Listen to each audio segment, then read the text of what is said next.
The shelters provided for then by government and corporates were considered as temporary refuge due to the pandemic, but during the peak of winter, where temperatures can drop to below 0 degrees, is it still the responsibility of central or regional governments to look after the displaced?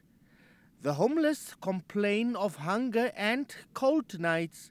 In April this year, a homeless man died at the youth complex in Katutura. According to those who lived with him, he was complaining of hunger during the days leading up to his death. There is, however, no formal confirmation that hunger was the direct cause of his death. The homeless people here have now occupied the once full of life Katutura Youth Hostel.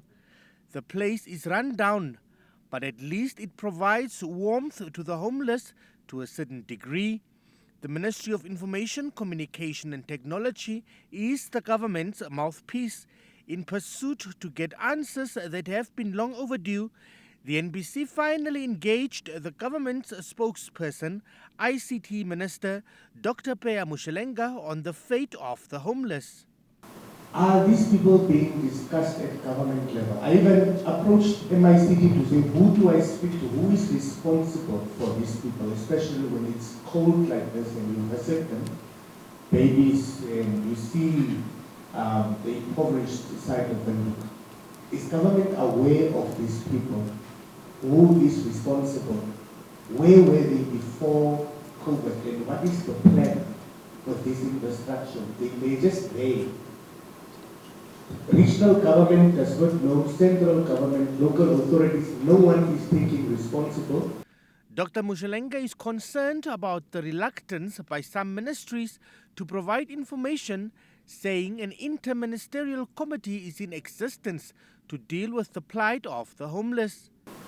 Yeah, and I'm glad you brought it here, because you say you were running from one office to another until you get to the Ministry of Information. I also know, and I do mention this when I address government public relations officers.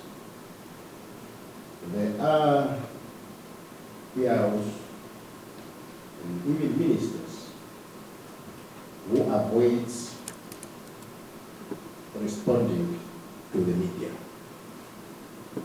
And as a result, journalists are left stranded, often coming to the Ministry of Information for issues that are totally within the knowledge of sectoral ministries. The homeless were in the custody of the Ministries of Gender and Health, the City of Windhoek and the Khomasdal Regional Council.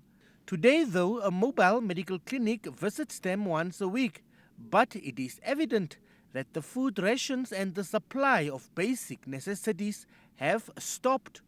Emil Gamro Seibeb, NBC News, Windhoek.